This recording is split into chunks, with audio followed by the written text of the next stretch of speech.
أعوذ بالله من الشيطان الرجيم. بسم الله الرحمن الرحيم.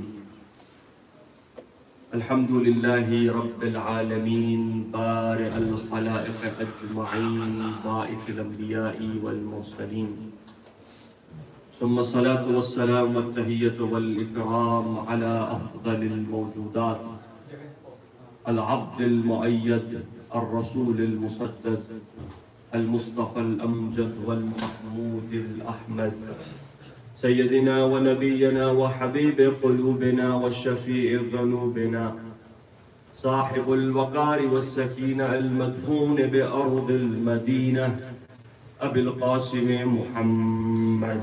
اللهم صل على محمد وآله الطيبين الطاهرين المعصومين المظلومين، واللعنة الدائمة على أعدائهم أجمعين من الأولين والآخرين، آمين يا رب العالمين. أما بعد، فقد قال إمامنا أمير المؤمنين علي بن أبي طالب عليه السلام: يا معشر الناس، سلوني قبل أن تفقدوني، سلوني عن طرق السماء فإني أعلم بها من طرق الأرض. صدق أمير المؤمنين عليه السلام. صلوات اللهم صل على محمد وآل محمد. عزیزان محترم، کل رات کی مجلس میں جو احباب تشریف فرما تھے وہ جانتے ہیں کہ موضوع سخن، موضوع مجالس جناب امیر کائنات صاحب منبر سلونی کی مشہور و معروف حدیث ہے، جسے حدیث سلونی کہا جاتا ہے. سلونی قبل ان تفقدونی، پوچھو اس سے پہلے تم مجھے کھولو، پوچھو مجھ سے میں آسمانوں کے راز جانتا ہوں. کل بات کا جو ہے تمہید تھی وہ آپ کو خدمت میں عرض کی، اور بہرحال گفتگو کا سلسلہ جو ہے شروع ہو گیا. وہیں سے بات کو آگے بڑھاتا ہوں. عزیزان محترم، دنیا میں دو ہی چیزیں ہیں، یا شے ہے یا شخص ہے. آپ ایک شخص ہیں، میں ایک شخص ہوں. یہ شے ہے، یہ کرسی، یہ فرش، یہ دیواریں، یہ علم، یہ شے. آپ کی ذات ایک شخص کی ذات. تو دنیا کا جو لب لباب ہے وہ ان دو چیزوں پر ہے، یا اشخاص ملیں گے یا اشیاء. اور علی کی نگاہوں کے سامنے سب کچھ ہے، اشیاء ہوں یا اشخاص ہوں. میرے مولا امیر المومنین کی نگاہوں کے سامنے قرآن مجید سورہ مطففین کی آیات ہیں 18، 19، 20. کلا ان کتاب الابرار لفی علیین وما ادراک ما علیون. کہ دیکھو، جو نیک افراد ہیں ان کا نامہ اعمال علیین میں ہوگا. وما ادراک ما علیون، اور تم کیا جانو یہ علیین کیا ہے. پھر خود ہی قرآن نے ہی جواب دے دیا: کتاب مرقوم، ایک لکھا ہوا دفتر ہے، لکھا ہوا نوشتہ ہے. پھر اگلی آیت نے کہا، اور جس آیت کے لیے میں نے آپ کو زحمت دی، یشہدہ المقربون، کہ اللہ کے جو مقرب ہیں وہ اس نوشتے کو پڑھتے ہیں، دیکھتے ہیں ان کی نگاہوں کے سامنے. یہ 4 آیات ہیں سورہ مطففین کی. کلا ان کتاب الابرار لفی علیین، دیکھو جو نیک افراد ہیں، جو نیک حضرات ہیں، ان کا نامہ اعمال جو ہے وہ علیین میں ہے. وما ادراک ما علیون، اور تم کیا جانو یہ علیین کیا ہے. کتاب مرقوم، ایک لکھا ہوا نوشتہ ہے، لکھا ہوا دفتر ہے. یشہدہ المقربون، کہ جو مقرب الہی ہیں، جو قریب پروردگار ہیں، وہ اس کے گواہ ہیں. کیسے گواہ؟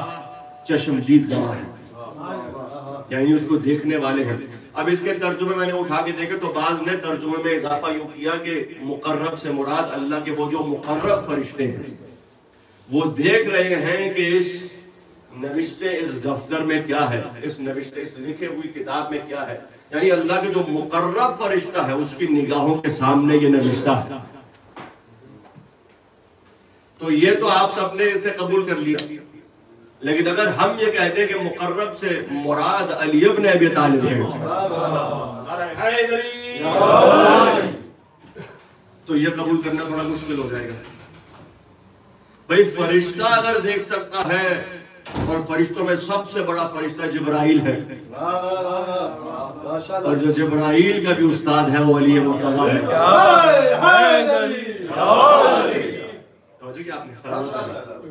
بھئی اگر کوئی شخص سے ترجمہ کر رہا ہے کہ اس سے مراد فرشتہ ہے، فرشتوں کی نگاہوں کے سامنے ہے، تو اگر فرشتے جانتے ہیں تو طریق اولا علی ان سے بہتر جانتے ہیں.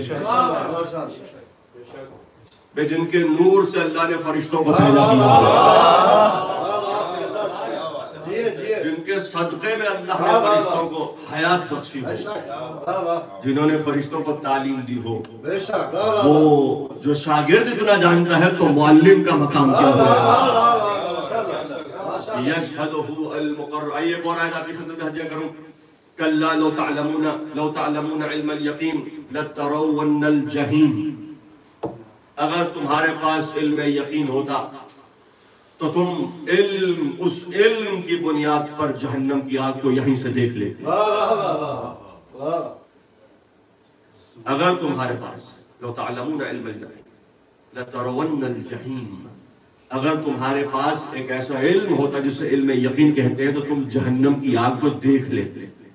غور طلب آیت ہے قرآن مجید. یہ جہنم کو وہ دیکھنا نہیں ہے، مرنے کے بعد والا دیکھنا مراد نہیں ہے. وہ تو کافر بھی دیکھے گا، وہ تو منافق بھی دیکھے گا. اس کے لیے علم یقین کی ضرورت ہی نہیں ہے. یہاں منافق مرا، علی کا دشمن گیا، اس نے جہنم کو دیکھ لیا.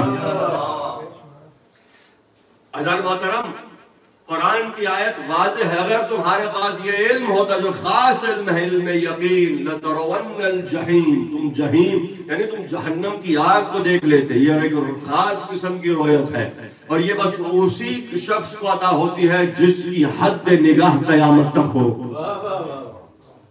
مرنے کے بعد ہر شخص دیکھے گا، مومن ہو منافق ہو، مومن جنت کو دیکھے گا، منافق کافر جو ہے وہ جہنم کی آگ کو دیکھے گا.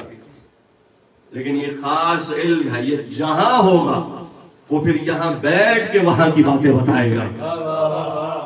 اب آپ سمجھے سلونی قبل ان تفکروا. معلوم یہ ہوا میرے مولا کی نگاہ حد نگاہ علی ابن ابی طالب قیامت تک ہے. کیونکہ علم یقین اگر کسی کو حاصل ہے تو سب سے پہلے محمد اور علی ابن ابی طالب کی ذات ہے. بھئی اگر یہ بات طے ہو گئی کہ علی اور محمد مصطفیٰ کی نگاہیں قیامت تک ہیں، پھر قیامت سے پہلے تمام تر حادثات اور واقعات بھی ان کی نگاہوں کے سامنے ہیں. کیونکہ قیامت کا واقعہ سب سے بڑا ہے، دیگر واقعات ان سے چھوٹے ہیں. یعنی جب نگاہ قیامت تک دیکھ سکتی ہے تو قیامت سے پہلے جو بھی واقعات ہیں وہ علی کے آنکھوں کے سامنے ہیں. اس لیے علی کے لیے کوئی معنی نہیں رکھتا ماضی میں کیا ہوا، حال میں کیا ہے، مستقبل میں کیا ہونے والا ہے. علی کے لیے یہ چیزیں معنی نہیں رکھتی. علم ما کان وما یکون وما ہوا کائن کا مطلب یہی ہے، جو ہو چکا، جو ہے اور جو ہوگا سب علی کی نگاہوں کے سامنے ہے. سلونی قبل ان تفقدونی کا معنی یہی ہے کہ پوچھو اس سے پہلے تو مجھے کھودو، زمین سے بہتر آسمانوں کے راز جانتا ہوں. مطلب یہ ہے میرے مولا فرما رہے ہیں یہ کل کائنات ایک وقت میں ایک ہو کے علی کی نگاہوں کے سامنے ہے. نگاہ قیامت. اب قیامت کا تذکرہ، اس میں جہنم کا تذکرہ ہے. حقیقت تو یہ ہے کہ علی کی نگاہ جہنم تک بھی ہے اور جنت تک بھی ہے. جس کے ہاتھ میں جہنم اور جنت کی کنجیاں ہوں، جو جنت اور جہنم کو تقسیم کرنے والا ہو.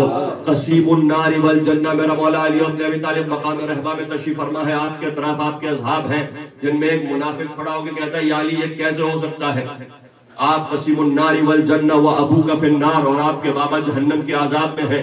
تو میرے مولا کو جلال آگے کہا خاموش ہو جا، خدا تیرا منہ توڑ دے. میرے مولا جناب امیر جلال میں کہتے خاموش ہو جا، خدا تیرا منہ توڑ دے. یہ تو نے کیسی بات کی؟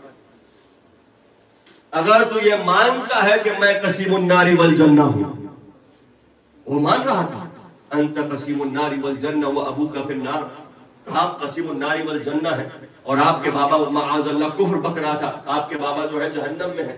تو میرے مولا کہتے ہیں اگر تو نے یہ مان ہی لیا ہے میں قسیم النار والجنہ ہوں تو پھر تم میرے باپ کی نہیں اپنے باپ کی فکر کر.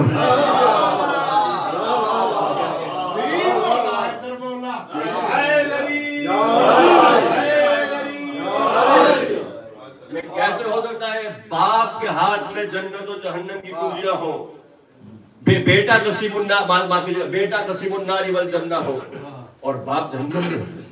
کہ تو میرے باپ کی نہیں تو اپنے باپ. اس کے بعد میرے مولا امیر المومنین روایت فرماتے ہیں، کیا خوبصورت روایت ہے، شان ابو طالب از زبان فرزند ابو طالب.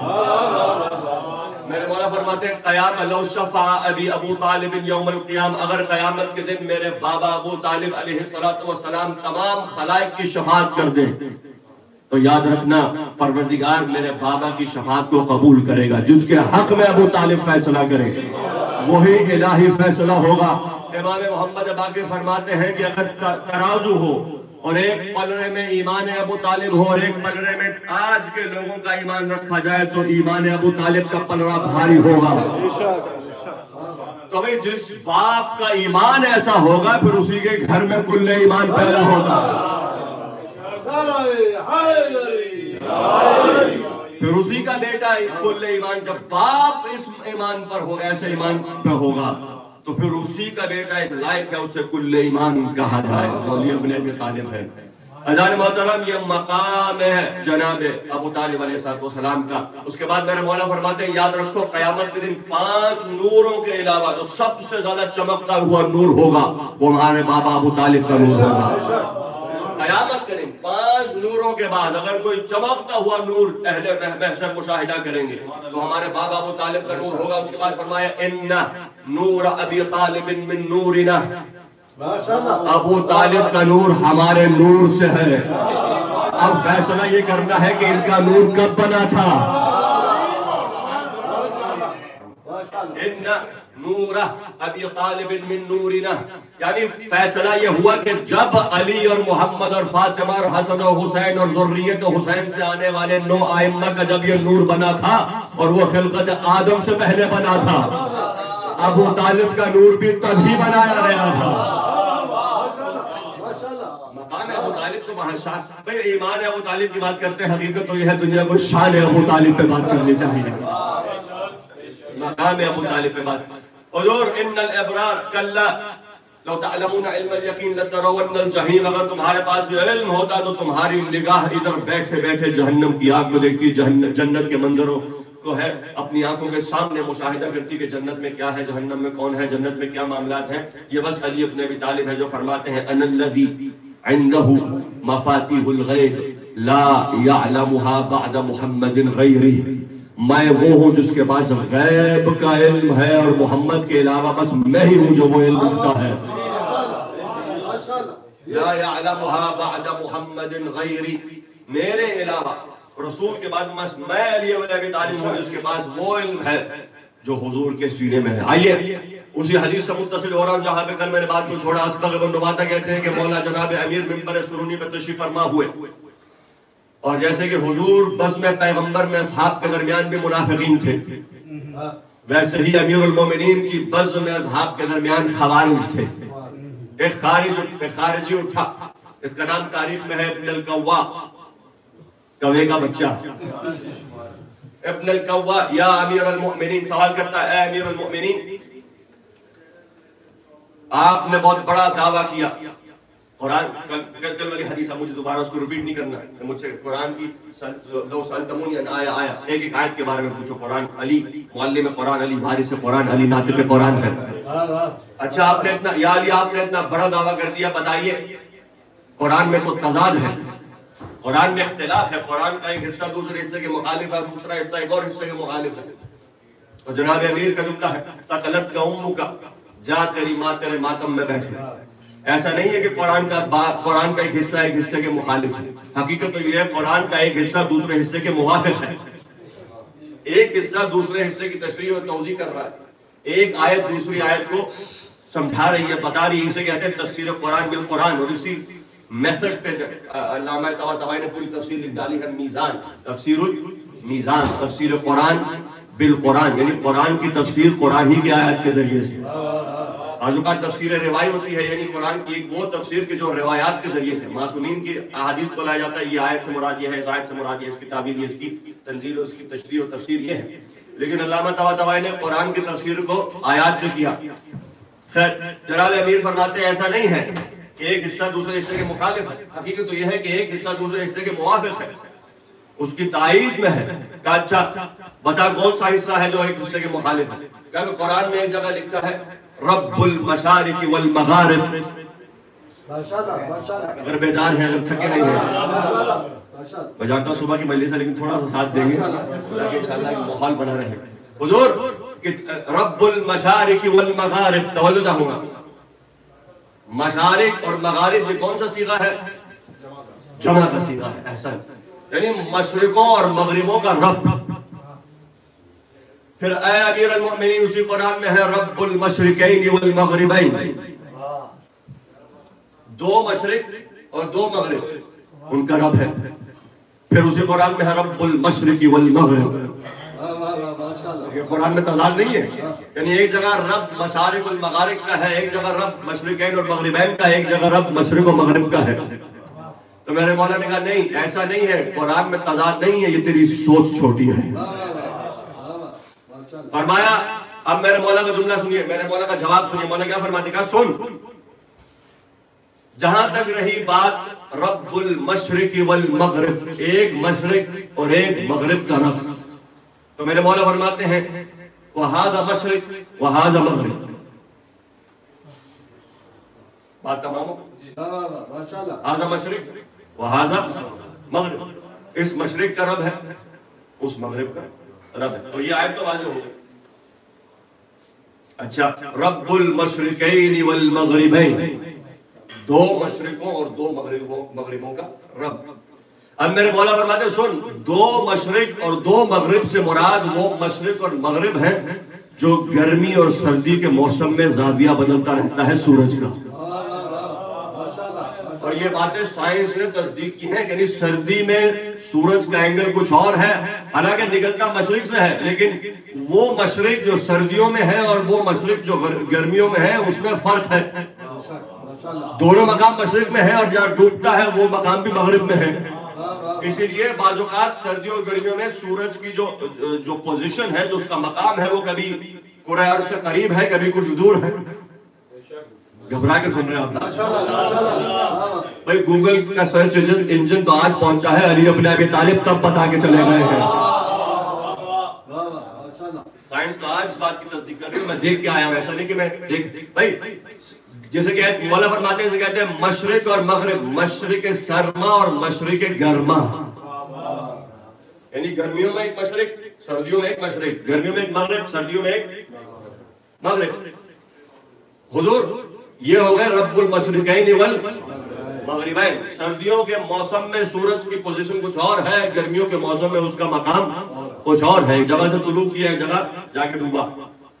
اب آگئی بات رب المشارق والمغارب، بہت سے مشرق اور بہت سے مغرب، یعنی اب اس کا کیا معنی ہے؟ اب میرے مولا فرماتے ہیں سن، ہر روز جب یہ سورج طلوع کرتا ہے مشرق سے اور ڈوبتا ہے مغرب میں، تو روزانہ مشرق ایک نئے مقام سے اٹھتا ہے اور ایک نئے مقام پہ ڈوبتا ہے۔ یہ جو اینگل اس کا ہے، جو اینگل بتاتا ہے، یہ کیلکولیٹڈ باتیں ہیں سائنس میں، یہ جس مقام سے اٹھتا ہے اور جہاں ڈوبتا ہے اس کا مقام کچھ اور ہوتا ہے، نکلتا مشرق سے ہے، ڈوبتا مغرب میں ہے۔ اب خدائی قسم سورج سے متعلق اتنی تفصیل تو بس وہی جان سکتا ہے جو سورج کو بنانے والا ہے یا پھر اشارے سے پلٹانے والا ہے۔ اتنی تفصیل تو بس وہی جانے گا جو خالق سورج ہوگا، یا پھر وہ جانے گا جو سورج پہ ولایت تقویلیہ رکھتا ہوگا،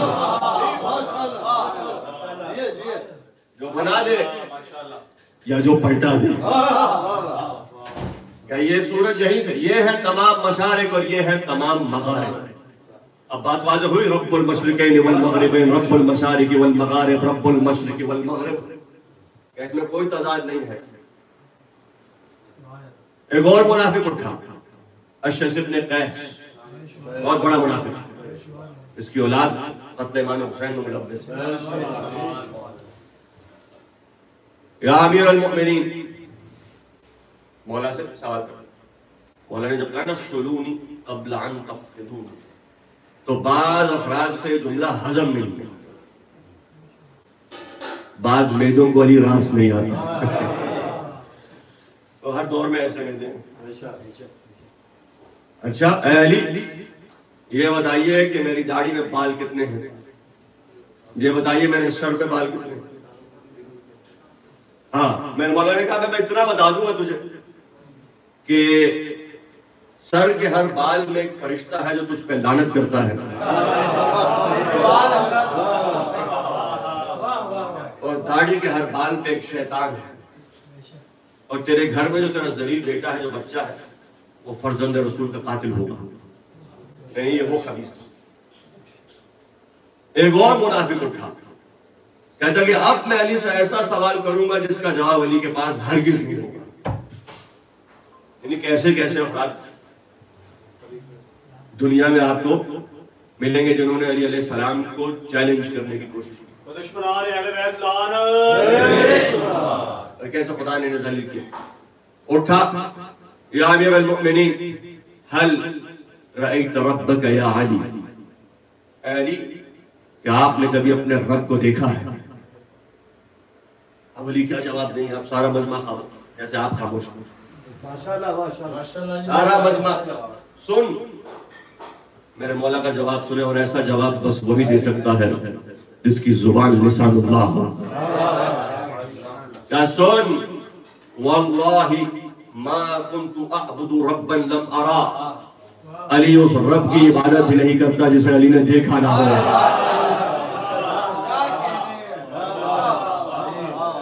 وَكَيْفَ ذَلِكَ يَا أَمِيرَ الْمُؤْمِنِينَ وَكَيْفَ رَأَيْتَهُ يَا أَمِيرَ الْمُؤْمِنِينَ. علی آپ نے کیسے دیکھ لیا؟ کہا بے وقوف علی نے سر کی آنکھوں سے نہیں دل کی آنکھوں سے دیکھا ہے. هل رأيت ربك يا أمير المؤمنين، کیا آپ نے دیکھا؟ خدا کی قسم کوئی ایسا مقام نہیں آیا کہ جو علی کے پاس جواب نہ ہو. بھئی جب میرے مولا امیر المؤمنین سے پہلے خلیفہ اول کا جب دور تھا، ایک یہودی آ گیا مدینے میں، کہتا کہ بھئی اگر اس شخص سے میں جو اپنے آپ کو اسلام کا خلیفہ کہتا ہے کہ اس سے میں کچھ سوالات ہیں، اگر اس نے جواب دے دیے تو میں اسلام قبول کر لوں گا اور میں جان لوں گا کہ یہی خلیفہ برحق ہے، اور اگر اس نے جواب نہ دیے تو میں سمجھ لوں گا کہ یہ غاصب ہے اور علی اور اولاد علی پہ ظلم ہوا. آ گیا دربار خلیفہ میں، اے خلیفۃ المسلمین تم مسلمانوں کے خلیفہ ہو؟ کہا اچھا پھر یہ بتاؤ کچھ سوالات ہیں، ان کے جواب دے دو تو میں تمہیں قبول کر لوں، تسلیم کر لوں، کیونکہ ہم نے یہ تو سنا ہے جو محمد کا خلیفہ ہوگا اس کے سینے میں محمد کا علم بھی ہوگا. کہ میرا پہلا سوال یہ ہے وہ کون سی چیز ہے جو اللہ کے لیے نہیں ہے؟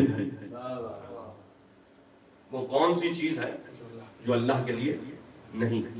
میرا دوسرا سوال یہ ہے وہ کون سی چیز ہے جو اللہ کے یہاں نہیں ہے، جس چیز کا اللہ کے یہاں فقدان ہے، یعنی اللہ کے یہاں وہ چیز نہیں ہے، خالی ہے.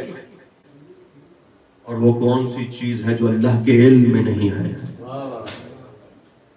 اب خلیفہ سن کے سنو گئے، نہیں یہ تو کفریہ سوال ہے، نکالو اسے. تو توحید کی بات ہے، توحید کے نعرے لگانے والے بھئی یہ تو توحید کے خلاف سوالات ہیں. بھئی جہاں جواب نہیں ہوتا وہاں پہ غصہ ہی آتا ہے. نکال دو اسے، دفع کرو، باہر کرو اسے، نکالو یہاں سے. برابر میں کھڑے تھے عبداللہ ابن عباس. کہا کہ اے خلیفہ اگر تمہیں سوالوں کے جواب نہیں آتے تھے تو اسے در علی تک پہنچا دیا ہوتا. اگر اسلام کی عزت کا سوال تھا وہ مسلمان ہونے آیا تھا. تو اب جہاں یہاں سے یہ نکلا، یہودی باہر نکلا، عبداللہ ابن عباس اپنے عباس پیچھے گئے. کہا چلو میں تمہیں ایک ایسا در دکھاتا ہوں جہاں سے تمہیں سارے سوالات کے جواب ملیں گے، اور ایسے جواب ملیں گے تم مطمئن ہو کہ یہاں سے جاؤ گے. کہا ایک ہی در ہے جسے در مشکل کشا کہتے ہیں. آ گئے در علی پہ اور خبر پہنچی کہ وہ یہودی جس کو آپ نے دربار سے نکالا ہے وہ در علی پہ ہے. تو اب خلیفہ صاحب بھی آ گئے کہ چلو ہم دیکھتے ہیں اب علی کیا کہیں گے. یعنی مجمع جمع ہو گیا، اور یہی کشش ہے کلام معصوم میں. یہ حدیث ہے رحم اللہ عبدا من احیاء امرنا. آٹھ امام فرماتے ہیں کہ لو علموا الناس محاسن کلامنا، اگر عوام الناس ہمارے کلام کو سن لیں، لا تبعونا تو سب کے سب ہمارا اتباع کرنے لگے. سب کے سب ہمارے موتی ہو جائے. بھائی ابھی میں یہ حدیث پڑھ رہا ہوں نا, آپ معصوم کا کلام سن کے آپ کے دل میں ایسی کشش, ایسی محبت پیدا ہوتی ہے. اگر آپ معصوم کو براہ راست دیکھتے جب وہ کلام کرتے تو آپ کی حالت کیا ہوتی. بھائی میں تو ناطق حدیث سنا, میں ناطق حدیث, وہ جو ناطق قرآن ہے اگر وہ قرآن پڑھتے ہیں تو کیا اثر آپ کے دل پہ بیٹھتا ہے, کیا آثار مرتب ہوتے ہیں آپ کے قلوب میں, کیا محبت کا عالم ہوتا. ولایت واقعی تب جوش مارتی جب آپ خود منبر کوفہ سے علی کا خطبہ براہ راست سنتے. بہرحال در علی دروازہ کھلا, اللہ کا شعر برآمد ہوا. کیا ہے مجمع جمع ہے. کیا لیے کچھ سوال لائے تو ان کے بعد جواب نہیں, آپ بتا دیجئے. کیا سوال کا پہلا سوال یہ ہے وہ کون سی چیز ہے جو اللہ کے لیے نہیں ہے. تو میرے مولا نے فوراً فرمایا کہ اللہ کے لیے کوئی شریک نہیں ہے. ملیں گے اس کے جواب. وہ کون سی چیز ہے جو اللہ کے لیے نہیں, اللہ کے لیے کوئی شریک نہیں ہے. وہ کون سی چیز ہے جو اللہ کے یہاں نہیں ہے, جس چیز کا اللہ کے یہاں فقدان ہے. تو میرے مولا نے کہا اللہ کے یہاں ظلم نہیں پایا جاتا. وہ ظالم نہیں, اپنے بندے پہ ظلم نہیں کرتا.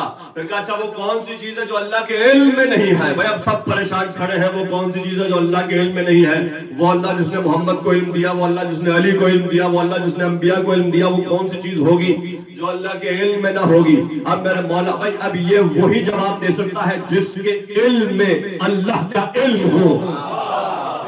اگر یہ جملہ پہنچ جائے, یہ جواب وہی دے گا جس کے علم میں علم الہی ہو, جو علم الہی سے متصل. کا سن اے یہودی, تم یہودیوں کا عقیدہ یہ ہے کہ حضرت عزیر اللہ کا بیٹا ہے اور اللہ کے علم میں اس کا کوئی بیٹا نہیں ہے. یہ مولا کا جواب دیکھیے کہ اللہ کے علم میں کوئی چیز اللہ کے علم ایسا ہے, ہو سکتا ہے کہ کوئی چیز اللہ کے علم سے جو ہے فرار کر جائے. اللہ کے علم میں کوئی بیٹا نہیں ہے, اس کا کوئی بیٹا نہیں ہے. کہتا ہے کہ بس مجھے یقین ہو گیا کہ یہ شخص غاصب ہے اور آپ ہی خلیفہ برحق ہیں. اور سب نے کہا بھئی مشکل میں اگر کوئی مشکل کشا ہے, کوئی حلال مشکلات ہے تو وہ یہ ذات ہے علی بن ابی طالب. میرے مولا فرماتے ہیں پوچھو جو پوچھ رہا ہے. بھئی کسی نے یہ کچھ کہہ دیا, کسی نے کچھ کہہ دیا. بھئی آپ نے اس رب کی عبادت, میں نے اس رب کی عبادت ہی نہیں کی جسے علی نے دیکھا نہ ہو, جس رب کو علی نے اپنے دل کی آنکھوں سے دیکھا.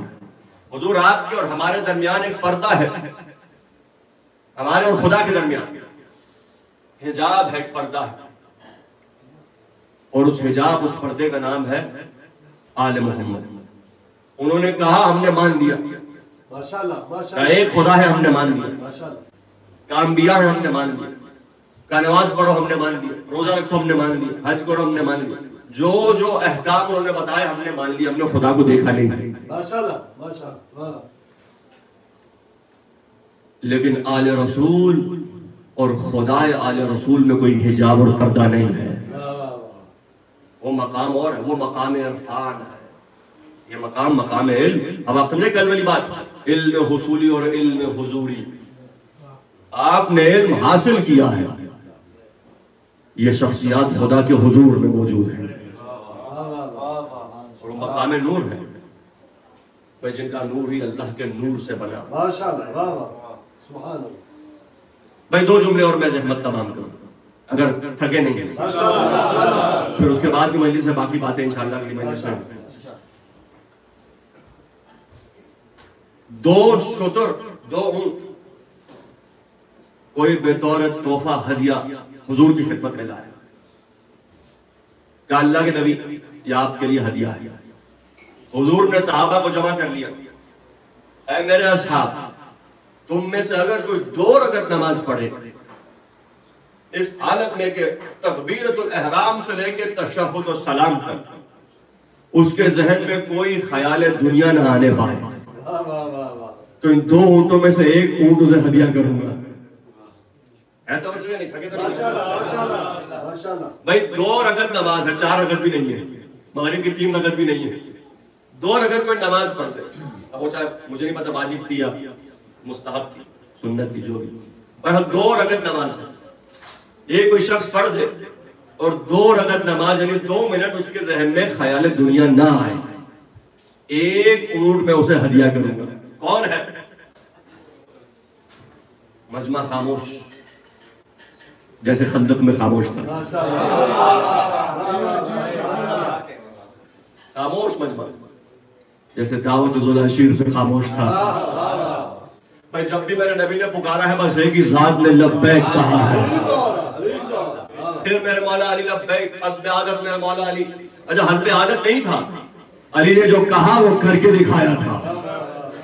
لبیک یا رسول اللہ، میں وہ 2 رکعت نماز پڑھوں گا کہ میرے ذہن میں خیال دنیا نہ آئے. کہا یا علی بسم اللہ کیجیے. یہاں نماز ختم ہوئی، مولا نے نماز پڑھ دی 2 رکعت. نماز ختم ہوئی، حبت جبرائیل علی رسول اللہ، جبرائیل حضور پہ نازل ہو گئے اور کیا حکم دیا؟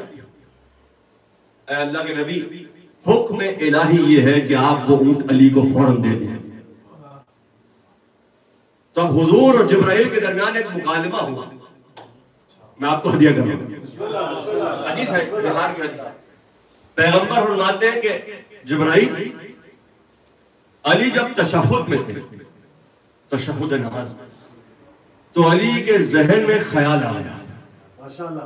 میں گھبرا کے سن رہے ہیں، پیغمبر فرما رہے ہیں، یہ میں نہیں فرما رہا، یہ پیغمبر فرما رہے ہیں. علی کے ذہن میں خیال آ گیا. تو جبرائیل نے کہا ہاں. علی کے ذہن میں وہ خیال یہ ہے، مجھے نبی جانتے ہیں، مجھے نبی کہہ رہے ہیں کہ یہ خیال آ گیا. علی کے ذہن میں کیا خیال آیا؟ مولا کے ذہن میں یہ خیال آیا کہ یہ جو 2 اونٹ ہیں ان میں سے کون سا لیا جائے. پریشان ہو گئے. اب آپ کہیں گے یہ تو خیال دنیا ہے. جبرائیل کہہ رہا ہے اے حبیب خدا، اللہ کا فیصلہ یہ ہے کہ چونکہ علی اس خیال میں اس لیے آئے کیونکہ علی کی سوچ یہ تھی کہ بھئی دونوں اونٹوں میں سے بڑا اور موٹا کون سا ہے جس کی قربانی کر کے راہ خدا میں خیرات کیا جائے. تو اللہ کا فیصلہ یہ ہے، یہ خیال خیال دنیا نہیں ہے، یہ خدائی خیال ہے.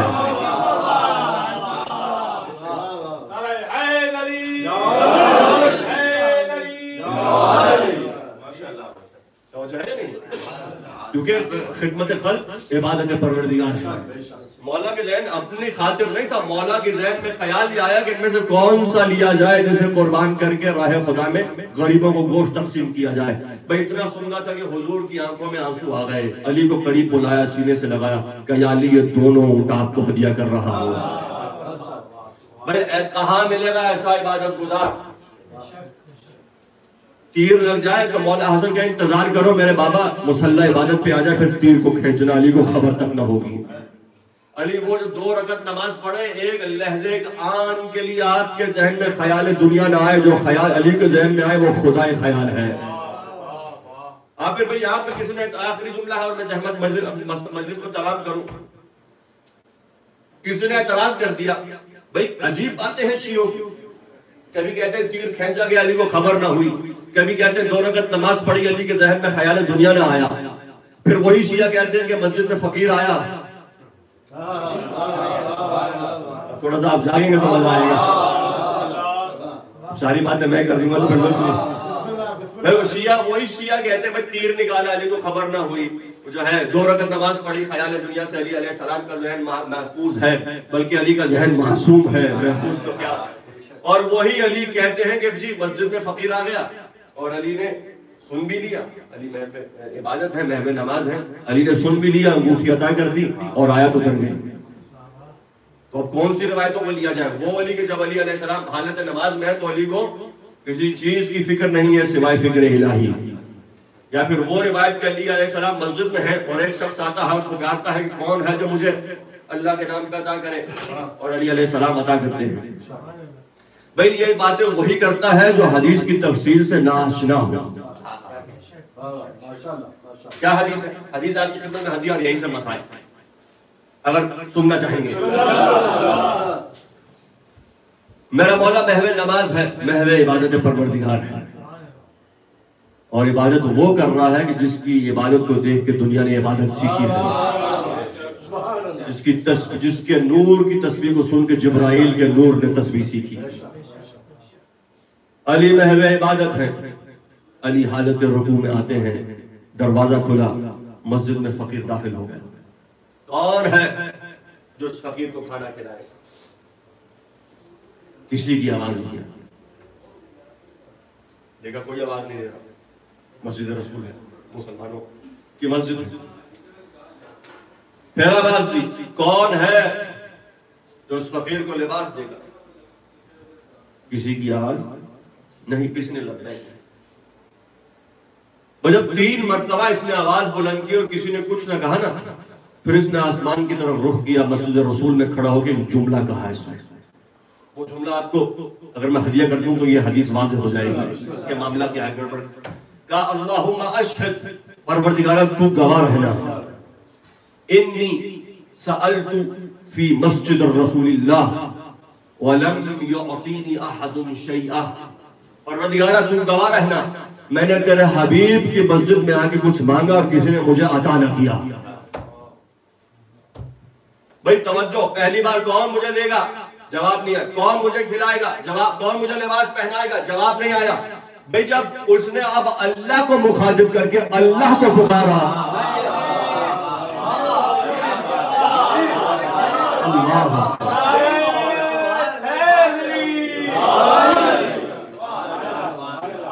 بھئی اب تک جب بلاتا رہا، بھئی دے دو میں بھوکا ہوں، میں بے لباس ہوں، میرا لباس پھٹا ہوا ہے. بھئی جیسے ہی اللہ کو پکارا، اب جو زمین پہ اللہ کی حجت تھی وہ حرکت میں آ گئی. یا میں یوں کہوں وہ علی جو وہاں پہنچے ہوئے تھے، بھئی بلایا اللہ کو ہے. اب اللہ تو براہ راست انگوٹھی پھینک نہیں سکتا. تو کہا بھئی جو زمین پہ اللہ کا نمائندہ ہے وہی حرکت میں آنا چاہیے. اب نہ جانے عبد اور معبود کے درمیان کیا رشتہ طے ہوا، کیا معاملہ طے پایا کہ یہاں اللہ کو آواز دی، علی کا ہاتھ، یا میں یوں کہوں اللہ والا ہاتھ حرکت میں آ گیا.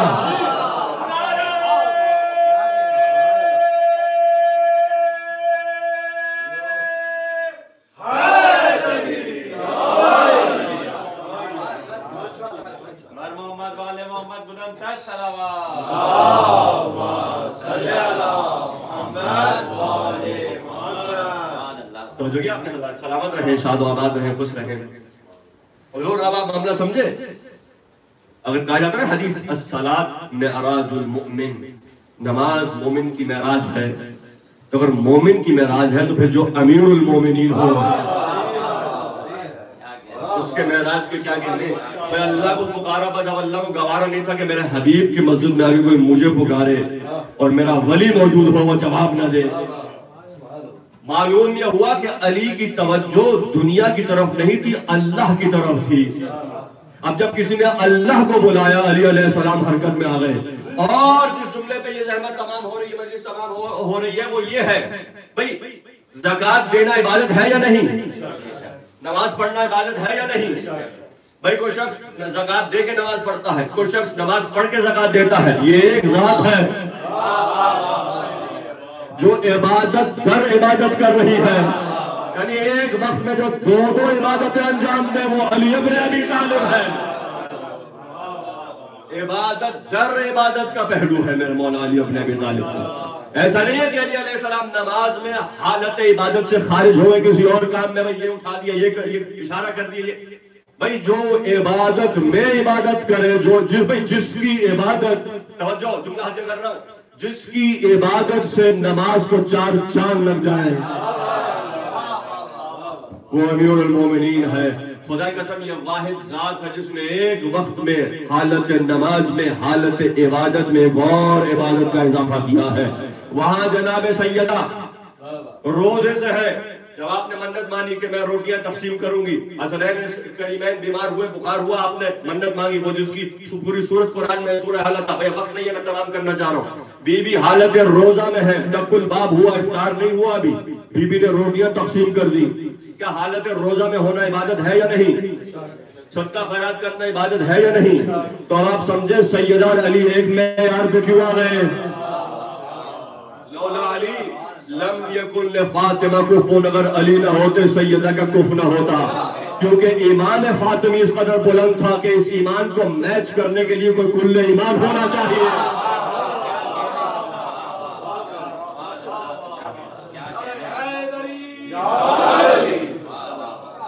بس احمد تمام ہو گئی عزیزان محترم، باقی بات ہے اگلی مجلس میں انشاءاللہ۔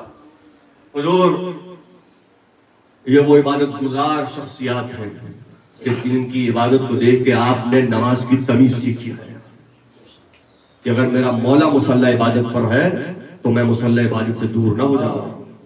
اگر میرا مولا اس رب کی عبادت کر رہا ہے اور یہ کہہ رہا ہے کہ علی عبادت اس لیے نہیں کرتا کہ علی کو خوف جہنم ہے یا لالچ جنت ہے، علی عبادت اس لیے کرتا ہے کیونکہ وہ لائق پرستش اور عبادت ہے۔ بھئی ایسی شخصیات، حق امت کو یہ تھا کہ شخصیات کی تعظیم کی جاتی ہے، انہیں سر کا تاج بنا کے سر پہ رکھا جاتا ہے، لیکن آخر امت نے کیا کیا؟ بے وفائی ہی بے وفائی۔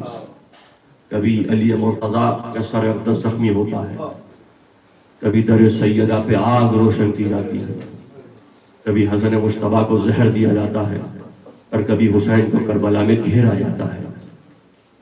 عزادارو، سلسلہ ایام رضا کی آخری مجالس ہیں، اور عموماً آخری مجلس میں اس آخری امام کو سلام کیا جاتا ہے جو فی الوقت آخری شہید ہے۔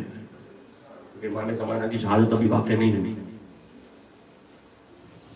یاد کیجئے اپنے وقت کے امام کو۔ آج پرسہ دیجئے حضرت حجت کو جو آپ کے زمانے کی حجت الہی ہے، پرسہ دیجئے امام زمانہ کو۔ آج آخری مجلس ہے، اور ان ایام میں اس دعا سے گریہ کیجئے پروردگار اگلے سال پھر حسین پر رونے کی توفیق عنایت فرمائے۔ عزادارو، امام حسن عسکری، حسن مجتبیٰ کو بھی زہر دیا گیا، حسن عسکری کو بھی زہر دیا گیا۔ ایک فرق تو تھا، جب میرے مولا حسن مجتبیٰ کے دہنے اقدس سے خون جاری ہو رہا تھا تو اس وقت آپ کے بھائی حسین موجود تھے، آپ کے بھائی عباس تھے، فرزندان ام البنین تھے، آپ کی بہنیں موجود تھیں۔ جب آپ کو پیاس لگتی تھی نا تو مولا حسین آپ کو دودھ دیتے تھے، پانی پلاتے تھے۔ آپ مدینے، اپنے شہر مدینے میں تھے، میرا غریب الوطن مولا سامرہ کے شہر میں ہے، وہ سامرہ جو آج بھی دشمنوں کے نرغے میں ہے، وہ آج بھی دشمنوں میں گھیرا ہوا ہے، وہ روزہ وہ حرم۔ خدا آپ سب کو سامرہ کی زیارت نصیب کرے، اس در پہ جائیے کہ جو امام زمانہ کے بھی بابا ہیں۔ حضرت حجت کو پرسہ دیجیے۔ عزادارو، میرے مولا حسن عسکری کے جسم میں وہ زہر کے آثار پھیلنے لگے، آپ کی حالت خراب ہوئی۔ آخری وقت تھا، میرے مولا سامرہ میرے مولا کا گھر تھا، وہ جو آپ کو دفنایا گیا، جو اب حرم ہے وہ مولا کا گھر تھا، اور اسی گھر میں وہ سرداب آج بھی موجود ہے جہاں سے امام زمانہ غیبت میں تشریف لے گئے۔ عزادارو، حسن عسکری علیہ السلام آخری لحظات میں ہیں۔ ایک مرتبہ آپ کی پیشانی پر موت کا پسینہ نمودار ہوتا ہے، وہ زہر اثر کرنے لگا۔ عجیب حالت تھی اہل حرم، مجھے نہیں معلوم، لیکن شاید اس وقت امام حسن عسکری کو مدینہ یاد آیا ہے۔ عجیب بات ہے، اہل حرم، ائمہ اہل بیت سب نے کسی نہ کسی وقت مدینے کو ضرور یاد کیا ہے۔ جب رجب میں میرے مولا حسین نے مدینہ چھوڑا ہے نا تو سب سے آخر میں قبر رسول پہ آئے ہیں، پھر اس کے بعد روتے ہوئے ماں کی قبر پہ گئے ہیں، اماں تجھے میرا آخری سلام، اب حسین کو مدینہ نصیب نہ ہوگا۔ حسین کی بیٹی شہزادی سکینہ روتے روتے مر گئی کہ ہائے مدینہ، ہائے مدینہ، ہمیں مدینہ نصیب ہو جائے، لیکن اس بچی کو آج تک مدینہ نصیب نہ ہوا۔ امام رضا جب گئے ہیں خراسان تو آپ نے مدینے میں قبر رسول کی زیارت کی اور مدینے کو یاد کیا۔ امام موسیٰ کاظم نے، امام محمد تقی جواد نے، اسی طرح امام حسن عسکری، نانا کا روزہ ہے، اماں فاطمہ کی قبر ہے جنت البقیع میں۔ بس عزادارو، یہ وقت آیا کہ امام حسن عسکری علیہ السلام کی روح پرواز کر جاتی ہے، ایک عجیب کوہرام پپا ہوتا ہے، گھر میں گریہ شروع ہوتا ہے۔ میرے مولا، آج تابوت ہے نا، یہ تابوت اٹھے گا، میرے مولا امام حسن عسکری علیہ السلام کا تابوت ہے، آپ کا جنازہ ہے۔ تاریخ کہتی ہے کہ ابھی جنازہ سامنے پڑا تھا، انتظار تھا کوئی نماز جنازہ پڑھائے. خاندان اہل بیت سے حضرت جعفر قریب آئے، اور چچا ہے 12ویں امام کے، قریب آئے اور چاہتے تھے کہ نماز جنازہ پڑھائے امام حسن عسکری. ایک مرتبہ پردہ غیب ہٹا، 5 برس کا ایک بچہ نمودار ہوا. بس دیکھنے والوں نے کہا یہ کون بچہ ہے؟ ہمیں تو علم نہ تھا کہ حسن عسکری کے گھر میں ایک بچہ ہے، اس قدر خوبصورت ہے، چہرہ 14ویں کی چاند کی طرح چمک رہا ہے. بھئی یہ کیا آل محمد کے تمام چہرے 14ویں کی چاند کی طرح چمکتے تھے. جب مقبر میں کسی نے حضرت قاسم کو دیکھا نا تو ظالم نے ارادہ کیا کہ میں قاسم کا چہرہ خاک و خون میں ملا دوں گا. تو کسی نے کہا کہ تو کیا باتیں کر رہا ہے، کیا تو نہیں دیکھ رہا کیسا چمکتا ہوا چہرہ ہے، کتنا حسین و پیارا چہرہ ہے. آزادارو یہ وہی حسین و پیارا چہرہ تھا. ایک مرتبہ آگے بڑھا میرا مولا، ہاتھ سے اشارہ کیا اور ہٹا دیا کہ چچا جان ہٹ جائیے، یہ میرا مقام ہے. معصوم کا جنازہ بس معصوم کرتا ہے، امام کی نماز بس امام پڑھتا ہے. آزادارو میرے مولا امام زمانہ نے اپنے باپ کا جنازہ، نماز جنازہ پڑھایا. بھئی تصور کیجئے امام زمانہ پہ کیا گزر. امام عسکری جوان امام ہے، 25 برس آپ کی شہادت. 25 برس کیا ہوتا ہے؟ امام زمانہ نماز پڑھا رہے ہیں. عجیب کو حرام ہے، سامرہ کے بازار بند ہیں، ہر طرف کالے علم ہے، کالے کپڑے ہر جگہ لٹکائے گئے ہیں، ہر طرف فرش عذاب بچھایا جا رہا ہے. کیوں؟ آخر فرزند رسول دنیا سے گئے ہیں، فرزند رسول مارے گئے ہیں. لیکن اے امام زمانہ، دست ادب جوڑ کے ایک جملہ اور زحمت تمام کر رہا ہوں. مولا آپ نے بڑی شان و شوکت سے باپ کا جنازہ پڑھایا، مولا آپ نے بڑی عزت سے اپنے باپ کے جنازے کو کاندھا دیا. پورا سامرہ شہر غم میں ڈوب گیا، ہر طرف سوگ کے نشانات ہیں، کالے علم ہیں، کالی چادریں ہیں. ہائے میرا لاکھوں سلام سید سجاد پر، ہائے میرا لاکھوں سلام سجاد کے بابا پر. 3 دن تک کربلا کی رپتی ریت پر میرے مولا حسین کا لاشا پڑا رہا. بھئی جب 11 محرم کو امام سجاد کو حسین کے لاشے کے برابر سے گزارا گیا نا، جب امام سجاد کی نگاہ اپنے بابا کے پامال لاشے پہ پڑی، ایک مرتبہ امام سجاد کی حالت غیر ہو گئی. قریب تھا آپ کی روح پرواز کر جاتی. بھئی جناب زینب نے جب امام سجاد کی حالت کو دیکھا تو زینب نے اپنے آپ کو ناکے سے گرا دیا. بھئی جیسے ہی زینب ناکے سے گری ہے نا، امام سجاد کی توجہ جناب زینب کی طرف ہو گئی. اپنے آپ کو امام سجاد نے سنبھالا اور جناب زینب کو آغوش میں لیا. پھوپھی زینب ابھی سجاد زندہ ہے، یہ آپ کی کیا حالت ہے؟ میں کہوں گا اے سجاد، ابھی تو زینب آپ کے ساتھ کربلا میں ہے، لیکن کل جب شرابی کے دربار میں پیشی ہوگی، کل جب زینب کو نامحرموں کے بازاروں سے گزارا جائے گا، تب آپ کیسے برداشت کر پائیں گے؟ ہاں مولا امام زمانہ، آپ کی بابا کی شہادت بہت آخری جملہ زحمت تمام، اس کے بعد تابوت اٹھے گا. مولا امام زمانہ آپ کے بابا کی شہادت عظیم ہے، لیکن اے میرے مولا جب آپ کے بابا شہید ہوئے تو پورا سامرہ تعزیت پیش کرتا تھا، اہل حرم رو رہے تھے. لیکن ہاں جانتے ہیں کہ امام سجاد کو کیسے خبر پہنچی شہادت حسین کی. عصر عاشور جب در خیمہ ہٹایا گیا، عصر عاشور میرے مولا سجاد نے ایک فاصلے میں کیا دیکھا کہ نوکے نیزہ پہ ایک سر ہے اور شمر کے ہاتھوں میں خونی خنجر ہے. ماتم حسین